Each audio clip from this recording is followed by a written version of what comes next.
다른 책도 마찬가지입니다. 리차드 도킨스의 지상 최대의 쇼라는 책에는 이런 구절이 있습니다. 우주로 진출하는 것을 제외한다면 물을 떠나 마른 무트로 나오는 것만큼 대담하게 생명을 뒤흔드는 이행은 또 없었을 것이다. 두 생활 영역은 많은 면에서 너무나 달라서 한쪽에서 다른 쪽으로 이동하려면 몸의 거의 모든 부분이 극단적으로 달라져야 한다.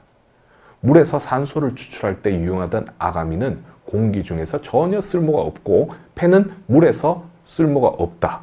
물에서 빠르고 우아하고 효율적으로 이동할 수 있게 해주었던 추진기법은 땅에서는 위험천만하고 서툴 뿐이며 그 역도 마찬가지다. 여러분, 물에 사는 생물이 땅에 사는 생물로 바뀌는 것이 쉬운 일일까요? 이런 구절도 있는데요.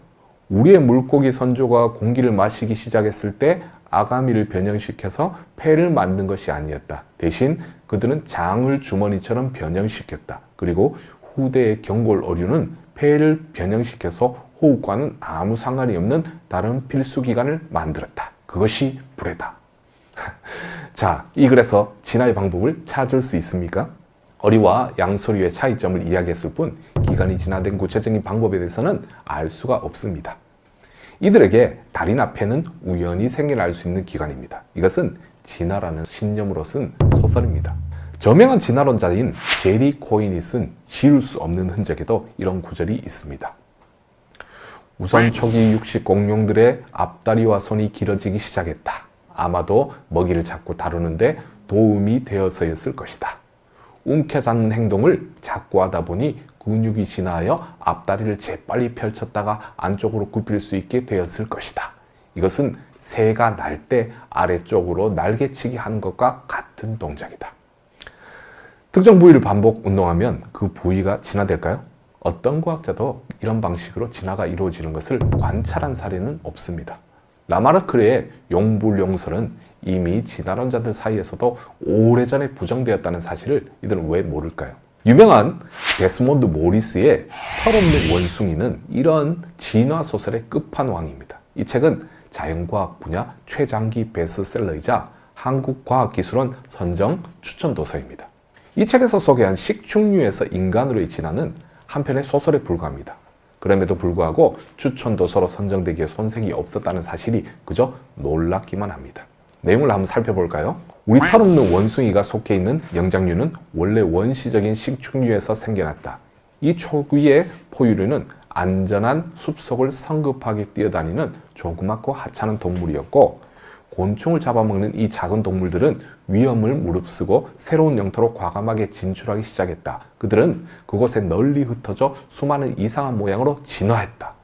일부는 초식동물들이 되어 몸을 지키기 위해 땅 밑에 굴을 파거나 적으로부터 재빨리 도망칠 수 있도록 기다란 다리를 갖게 되었다. 곤충만 먹던 식주류는 먹이의 범위를 넓히기 시작하여 과일과 견과류, 딸기류, 식물의 싹과 나뭇잎을 소화하는 문제를 조금씩 해결해 나갔다.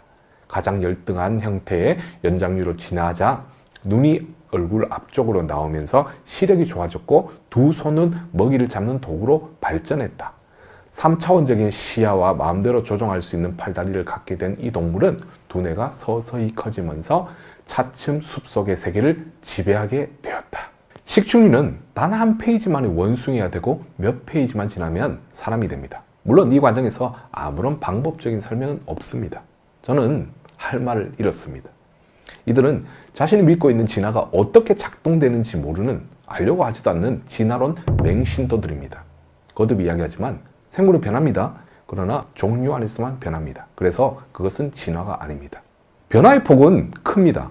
동식물의 종류 안에서의 생김새와 특성이 변하는 폭은 생각보다 큽니다. 현대 생물학자들조차도 한 종으로 분류하는 사람도 생김새와 특성의 폭이 상당히 크죠. 키가 큰 사람도 있고 작은 사람도 있습니다.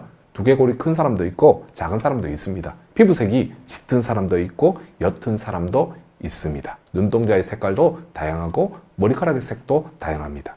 진화론자들은 이런 변화를 진화의 증거라고 합니다. 그리고 모든 변화를 다른 종으로의 진화의 중간 단계로 간주합니다. 그러나 창조론적 관점에서 보면 이런 변화들은 종류 안에서의 변화입니다. 키가 큰 사람, 키가 작은 사람, 두개골이 큰 사람, 두개골이 작은 사람, 피부색이 짙은 사람, 옅은 사람 등 모두가 사람이라는 종류 안에서 변화된 사람들입니다. 오늘날 개 종 안에서도 다양한 품종의 개가 있습니다. 개 품종 안에서의 생김새와 특성의 차이도 상당히 큽니다. 덩치, 털의 길이, 털의 색, 주둥이의 길이, 다리의 길이, 꼬리 모양, 근육의 양, 귀의 모양, 눈의 모양 등의 차이가 상당히 큽니다. 그러나 모두 개라는 특징을 가지고 있습니다. 현대 생물학에서도 모두 개로 분류됩니다. 이 역시 진화의 증거가 아닙니다. 생김새와 특성의 차이는 개 종류 안에서의 변화로 충분히 설명할 수 있습니다. 개가 개 종류를 벗어난, 즉 개가 아닌 다른 무엇이 된 사례는 관찰된 적이 없으며 가능하지도 않습니다. 개 종류를 벗어나는 진화는 관찰된 사실이 아니라 진화론자들이 추론한 사실입니다. 그렇다면 종류를 벗어나는 진화가 왜 불가능한 걸까요?